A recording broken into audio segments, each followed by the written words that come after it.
friends. Welcome to another episode of Cares Vet Med. I'm Tracy Mahoney, and I have an exciting episode today.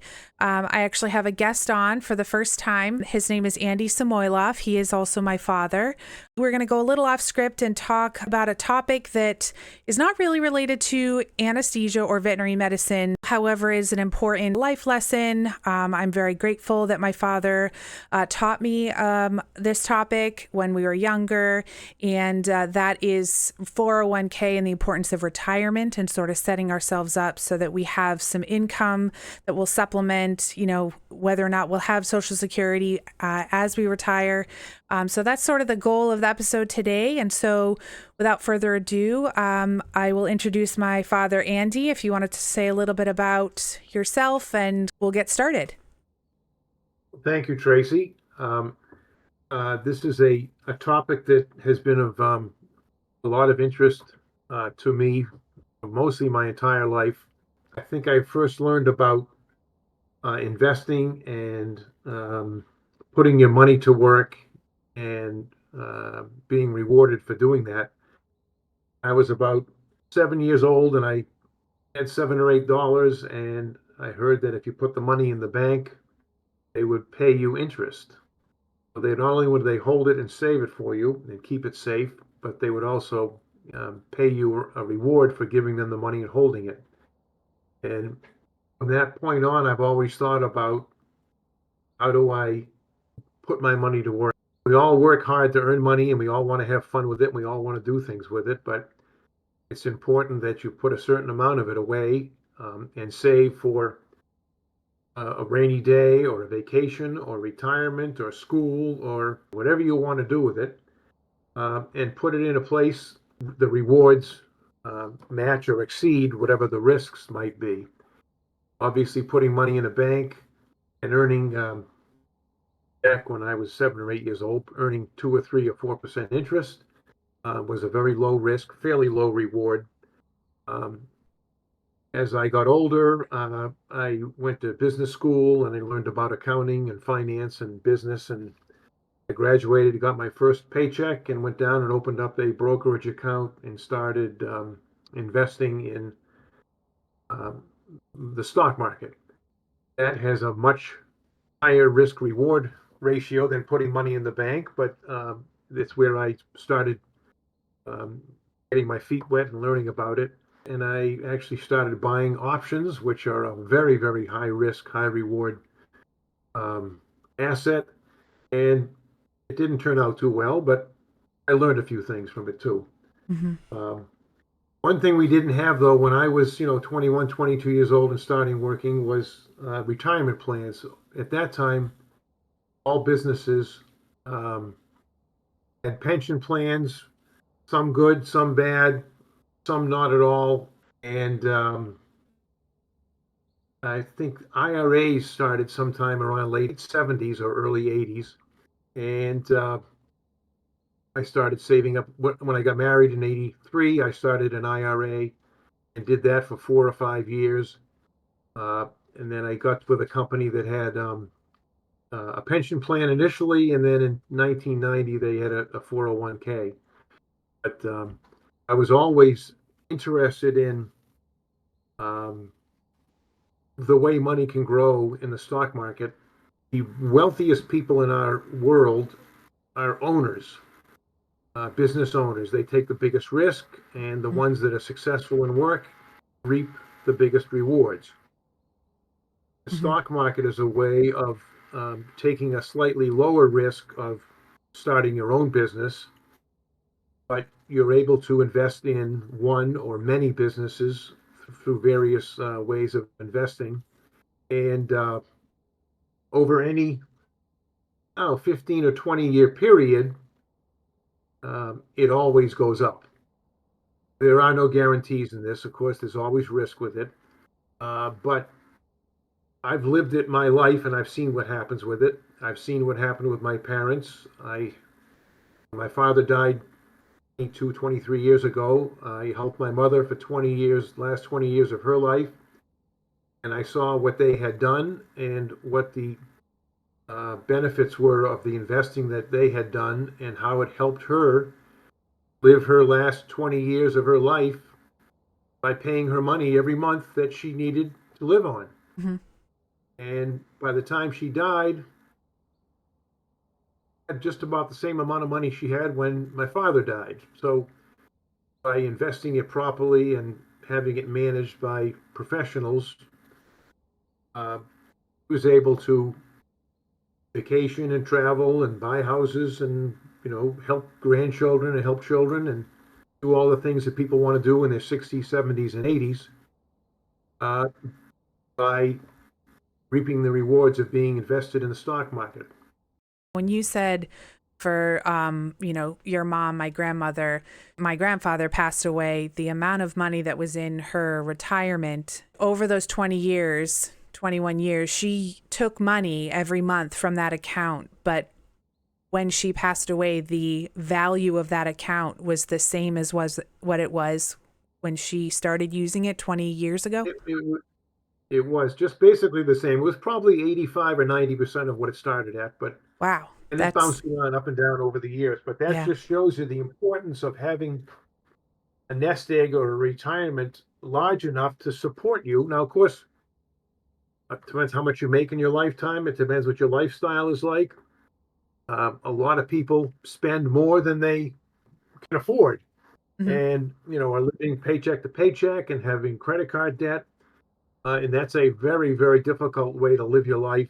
And it's not a way to set you up for a easy and enjoyable and fun retirement if by the time you get to 65 or 70 years old, you're living off of Social Security. It's not going to be able to support most people unless you're, living in a tiny little apartment and don't do anything.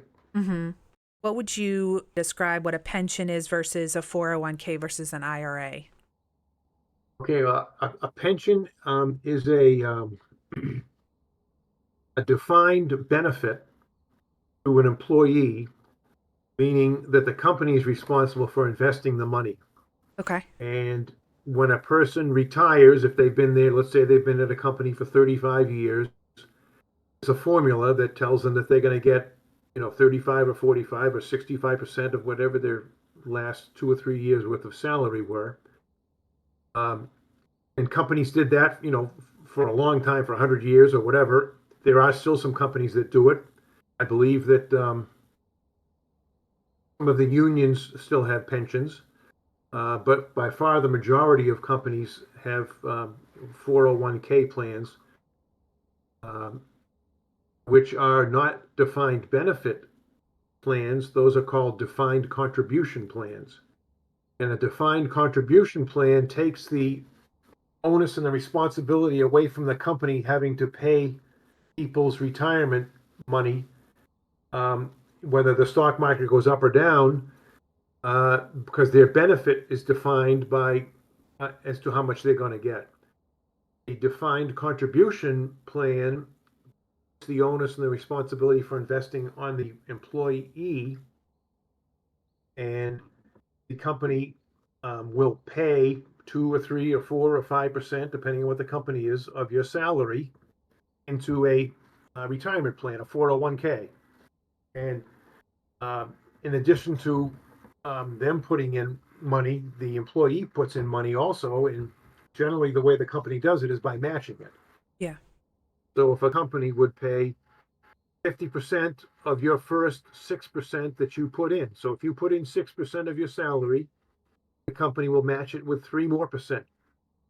So if you're making, just as an easy number, $20,000 a year, and you put in 6%, which would be $1,200, the company would give you another $600 free, 600. Yeah. and you would Okay. have $1,800. Hmm. Um, the other retirement plan that's very popular out there is an IRA. And an IRA is an individual retirement account that is not managed or controlled by the company, but that is managed and controlled completely by the individual by opening up an IRA in a bank or a investment account.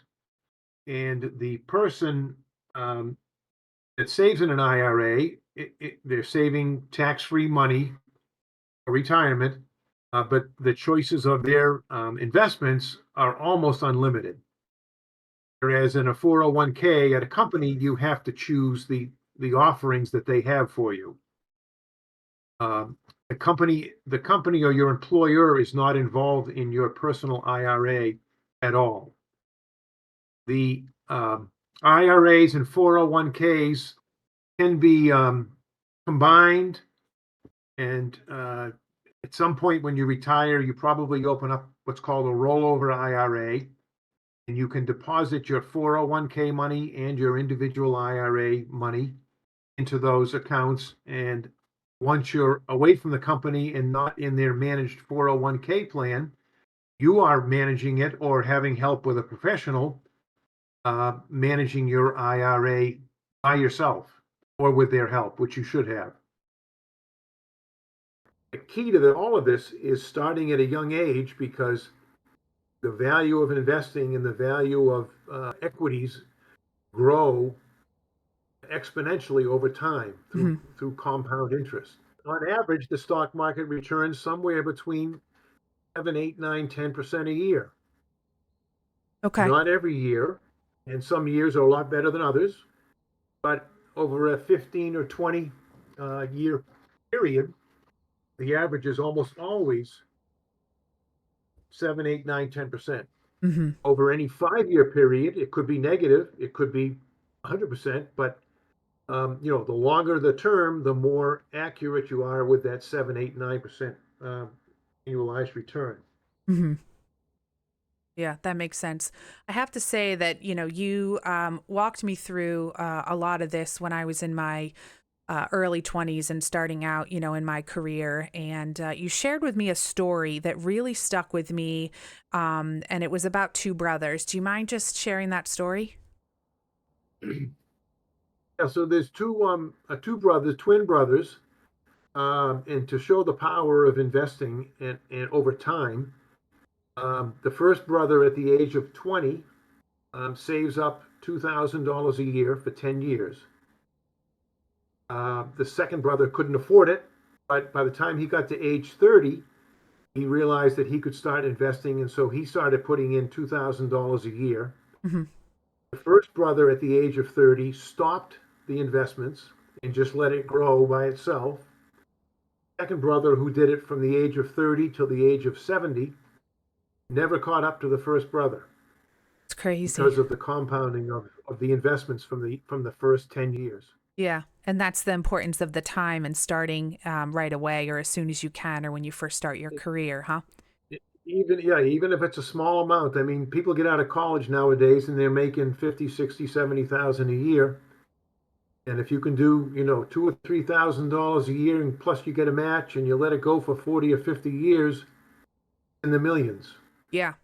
Uh, Yeah. And that's even with inflation too, or is that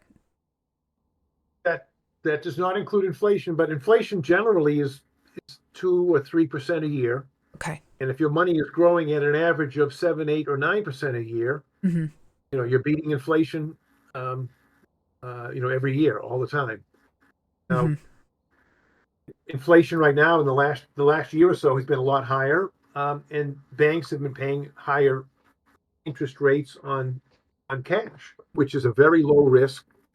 But the returns on cash for the last year have been 5 or 6% or so, and that's what they are right now. Maybe CDs are 5%, which isn't a bad return, but it's still not the risk reward that you get from being an owner. And an owner is somebody that, if you own shares in a company, you're an owner. You get the benefits of that growing company, and you can, with a 401k plan, generally you have options of picking different types of investments, aggressive or moderate or less risk. The younger you are, the more aggressive you should be, because you've got more time. And if you were very aggressive and it had a couple, 2 or 3 or 4 bad years, well, you've got another 45 years or 30 years to make up for it. And when there are good years, they're really good years. Yeah. What do we do when we're talking about taxes? there's two types of IRAs, right? 401ks. There's the standard 401k, which is pre-tax money. Yeah. So if you earn $20,000 a year and you don't put anything into a 401k, you get taxed on earning $20,000. Okay. If you put $2,000 in the IRA, you will only be taxed on $18,000. So you would have a tax savings. Okay. So you would pay less taxes. You would pay less taxes. So even by saving the $2,000 and not having to pay the taxes on it, it only costs you something less than 2,000, maybe 1,800 or 1,700, depending on where your tax bracket is and how much you make. Mm-hmm. But you would pay some number less in taxes, which in effect mean that the 2,000 only costs you 1,800. Plus, they're kicking in another 1,000 if they're matching at 50%. Yeah. So in other words, it's almost costing you 1,800 and you get 3,000 in that example. Now, Okay. the other type of retirement plan is a Roth 401k. In that case, you pay taxes first and invest the rest, but that money then grows for the next 30 or 40 years or however old you are, um, totally tax free. And on average, somebody who's 20 years old and puts in $1,000, when they're 65, that number is going to be somewhere in the $30,000 to $40,000 range. Now, can you just clarify? Are you talking about investing $1,000 every year? Yeah. So what happens with compounding interest? If you can get, let's just say you get an 8% return, Okay. it means that every 9 years the money doubles approximately. Okay. So if you put in $1,000 in 9 years, it's 2,000. In 18 years, it's 4,000. In 27 years, it's 8,000. In 36 years, it's 16,000. And in 41 years, it would be around $32,000. Wow. That's that. That's that first year's worth of deposits. Second year, you put another 1,000 in, or probably 1,100 in, and 41 years later, that's going to be 32 or 33 or 34,000. That adds up to the first year.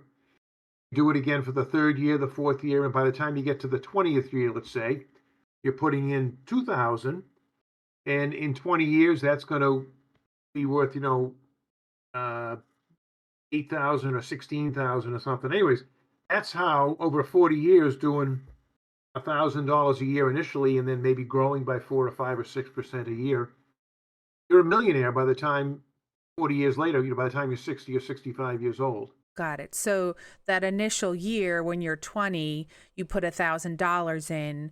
The next year, you've already got that $1,000 sitting there, but you're putting another $1,000. So that's how, Right. each year's input, if you if you go fast forward 40 years from there or 30 years from there, it's tripled in value. Right. It's 8 times or 16 times when you're doing it in your early 20s. Now, by the time you're doing it in your late 40s, there's only 15 years or so left of compounding. And if you put in 5,000 when you're 50, by the time you're 65, that's only going to be 12 or 13, but it's still some number greater than 5, and it's been added on to the previous 30 and 40 years worth of investing. Okay. And that's where the real creation of wealth takes place over time like that. That's crazy. Really, really interesting. And the key to, of course, having enough for retirement is that you do it when you're 20, when you're 21, and when you're 22. And when you're 30, you're putting in not 1,000, but maybe you're putting in 4,000. And when you're 50, you're putting in, 10,000. And when you're 60, you're putting in, the kids are gone and out of college, and you've got extra money, and you're banging away retirement money like crazy. And maybe you're putting in 25 or $30,000 a year when you're 60. But um, it'd be nice if you could do it when you're 20, but most people can't do that because they're not Yeah, making no. enough back then. Yeah, no, for sure. So the younger you are, and anybody under the age of 30 should be doing Roth 401ks as much as possible, um, and paying the taxes now, because when they get to be 65 or 70, and if they've got, let's just say they've got 500,000, If it's a Roth IRA or a Roth 401k, they take out $10,000 and they just use it. If it's a standard or a normal 401k, you take out $10,000, you pay taxes on it, and then you get to spend what's left. And it all depends what tax bracket you're in at that time. By the time you get to be the age of 50 or 55 or 60, you should have enough. If you've been doing this since you were 20 or 25 or 30, you should have enough money in there that you may want to have an outside advisor, uh, who we were able to hook up with one of the big investment firms when my father died, and my mother handed the money to them, and they managed it, and it worked just like it's supposed to for 21 years until she died, and the money was distributed to myself and my three sisters and some of the grandkids. Uh, but I've lived it and I've seen it and how it works, and I've managed estates, and I've seen in-laws do the same thing. And the key to a 401k and retirement savings is that it is out of sight, out of mind. And once you've turned it on, you never notice it again until you get a raise, and then you raise from 8% to 9% or 9% to 10%. Ultimately, you want to be somewhere around 10 to 15% of your pay going into retirement, and you're living off the rest. And Hmm. you need to understand that you need to live within your means. If you make 100,000 and you spend 100,000, you're too tight. Yeah. If you're making 100,000 and you do your 401k and you do your taxes and you pay your mortgage and you have 40,000 left over to play with, that's your money to go off and buy groceries and do things. But if you make 100,000 and you spend 150, it's a bad combination. Yeah. Okay. So I understand when we get to the age of retirement and we're not associated, we've retired from the company, we would utilize a financial advisor to help us figure out the best way to use our money to help us get to that point of retirement, or even as we're nearing retirement, like you said, at age 50, 55. But how do what are our options when we're working and we want to get started in investment? Who's handling our money when we start contributing to a 401k? Is it on us? The choices are on the employee. The company has to offer appropriate choices for all of their employees. And sometimes the best choice for somebody who's 20 or 25 or 30 just starting out would be to invest in a retirement uh, targeted fund. So somebody who's 22 years old right now would invest in a retirement fund, or a target retirement fund that might be 40 years from now. So it might be a 2064 retirement target. And that's a fine place to be, for the first 10 or 15 or 20 years. As you get to a point in your investing history, and as you get to a point where you have, a quarter of a million or half a million or more dollars saved up, independent financial advisors are a good place, and they to go to, and they would help you. And they charge a minimal fee, but they make it worth it. And I would highly recommend those when you get to that point.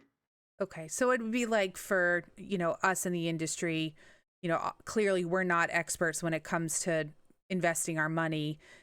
Similarly, if an owner had a pet that was sick, they would come to a veterinary hospital to seek the experts for care for their pet. We're doing the same Correct. with our Right. money. Yes. Got it. Correct. Okay.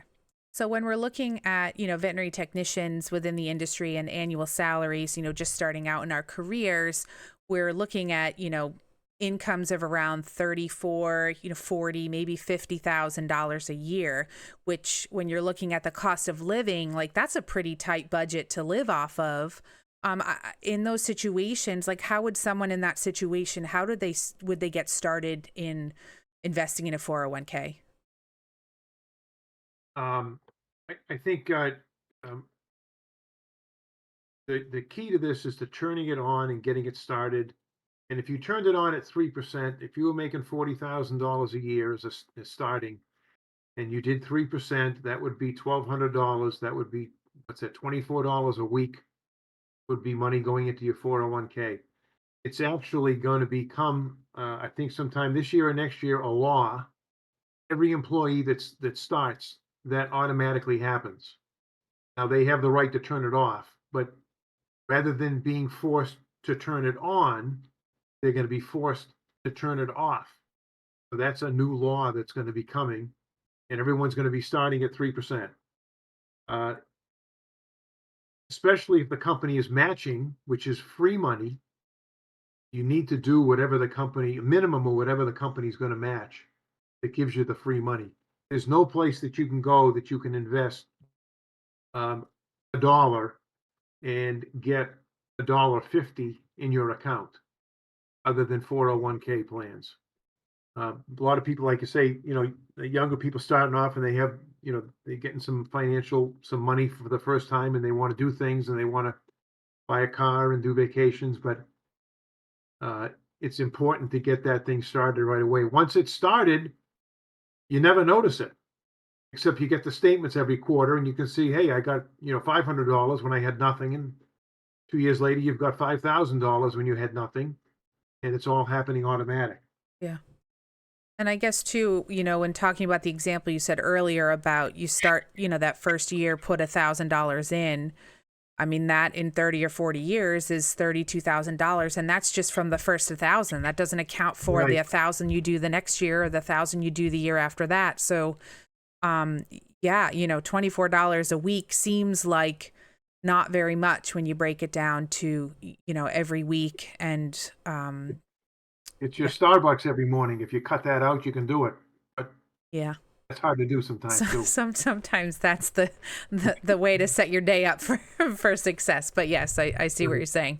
Uh, Another thing that I've done over the years is called dividend reinvesting, which means that you buy a stock, say Microsoft, as it, for instance, and every time they pay a dividend, instead of taking the 50 or $100 dividend, they will reinvest it into more stock for you. So eventually, you've got a situation where you know I've seen an example where somebody put $5,000 into Home Depot in the mid '80s, and they are now collecting $8,000 a year in dividends. Now it's almost 40 years later, but that 5,000 that they put in almost 40 years ago is turned into 3 or 4 or 500,000, and it pays them $8,000 or $2,000 a quarter from an initial investment that started way back when. Now that Home Depot has been a hell of a company and a great company, but that's just an example, and there's hundreds of examples like that all the time. Now, is this another example where you're saying that there's an $8,000 year return? Is the base amount still sitting at the $300,000 to $400,000 a year? Yeah, so the value of those that stock holding is, let's just say it's $400,000, and the company is paying a 2% dividend, which would be $8,000 a year. That original 5,000, by reinvesting the dividends for the first 35 or so years, grew to somewhere around three or $400,000, and now it's paying a dividend of $8,000 a year, $2,000 a quarter. While it's continuing to grow in value, you're just not reinvesting the dividends anymore because this person is now retired and they are using the money to live on.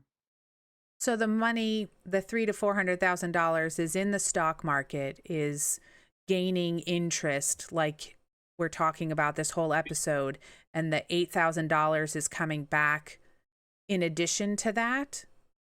The $8,000 is the dividend. That's the company sharing the earnings with Okay. the shareholders. And the value of the company goes up and down with the stock market. And the three or 400,000 could go up or down by 20 or 30 or 40 or 50,000 any year, but over the next 5 or 10 or 20 years, it's probably going to be 5 or 600,000. Wow. And then eventually it'll be paying $10 or $12,000 a year in dividends because they continue to grow every year. Okay.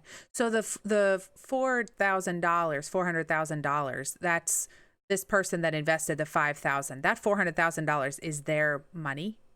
Yeah, that's Wow. their money, their asset. Okay. and then they can take that money and start using some of that in addition if, say, they didn't need it to grow more than $400,000, but like what my grandmother did for the 20 years, she took the growth every year and used that as her annual allowance. Yeah, You she actually withdrew somewhere around 4% of the account, and that's what she lived on. And over time, the account grew by more than 4% on average. Um, she did buy a house in the middle of it, which took a little chunk of money out of it. But by the time, if the value of her accounts and her holdings were growing by, let's say, 6%, she was fairly conservative, and she was taking out 4, it continued to grow. got it. Interesting. Yeah, the whole dividends thing, it was uh something that I hadn't, really understood before. So thank you for going through that in more detail. So it seems like a different option that maybe would be part of a portfolio that someone Yes. might have in a 401k, where, like you said, a company grows and reinvests the money and gives you more shares. Is that kind of what it looks like as the dividend? That's what, if you reinvest dividends, you get more shares every time they give a dividend. Instead of giving you the money, they give you another share or two, or a half a share, or whatever the value is. Got it. Um, and at some point, when you stop working and you do retire and you're living on Social Security, you need extra income. Instead of reinvesting dividends, you just take the dividends, and that's part of your yearly income. I mean, it just blows my mind that you get to that point of having money come to you every year and the value of your accounts either still grow or stay about the same or drop maybe a little bit over a 20-year period. It's just like, it's mind blowing. Yeah. It's crazy. I was, and I'll tell you another quick story. On the IRAs that I did, which was $166 a month back in 1983, 84, 85, 86, 4 years. Mm-hmm. I did $2,000 a year, which was $8,000. Okay. I left that company, um, and I brought my IRA up to another brokerage account when I moved back to Massachusetts. And in 2014, that $8,000 had grown to about 50. Okay. And Wow. I used that 50 as an investment in a real estate deal, and 8 years later, that 50 turned into, I don't know, 400 or something. Okay. So I've seen, it took almost 40 years, but 166 a month for 4 years turned into almost $500,000 or $400,000. Mm-hmm. Through investing in the stock market and then doing a little real estate that worked out really well. So, Yeah. but that I had the opportunity to do it. If I didn't have that 50,000, I didn't have another 50,000 sitting around that I could have done. So I wouldn't have been able to do it. But that was there to use. Yeah. When I was started as working as a veterinary assistant, I was making $8.25 an hour, and this was 2005, 2006. And I want to say at that point, I was living with you guys, and you're like, all right, let's do 10%, of your pay. Let's start a 401k. And so I did. I remember doing that, and I was there for about 9 years, and then I left and moved to Connecticut, and where I've been at this job now for the last 10 years. And in 2017, after I had my second kid, we did not have any savings other than the 401k for my new job, as well as what we had was a rollover, I think, IRA, right? That's an Right. IRA, yeah. Yep. But that account that was the 401k for my first job, by the time I left, was sitting at about $20,000, I feel like. And then, from 2013 to 2017, what did it get to? It was like 40 or 42,000, right? It grew into 40 or 42, right? Yeah. And then I was able to, and my husband, we were able to pull out,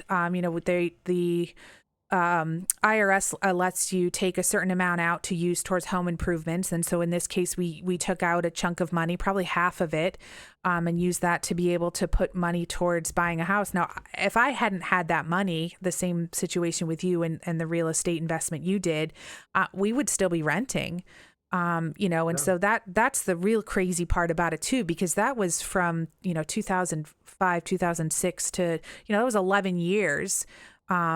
Having it grow and, you'd forget about it. And then you'd like go, a couple months later, a year later and be like, oh my God, look at how much money's in there. Like it's Right. sort of out of sight, out of mind, and I think you mentioned it a little bit, but I do agree with it that, anytime you get a raise or a promotion, you bump up, your contribution by 1 or 2%, just so that you can start building that cushion, especially for those that need to see to believe. When you start doing the 1, 2, 3% initially, after a couple of years, you'll see that grow. And then, you'll have a little bit more confidence about putting more of that money, if you can afford it, into there. So, yeah, I mean, this is all really, really helpful information, really great information. I think there's a lot of content in here and a lot of things for people to think about.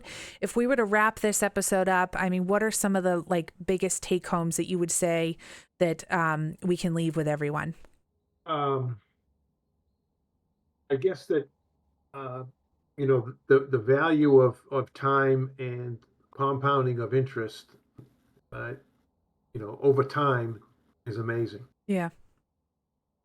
Yeah, it really is. And I mean, I think now, being 37, I appreciate that so much more, what the last, 18, 19, 20 years of working and contributing that money, for sure what that looks like.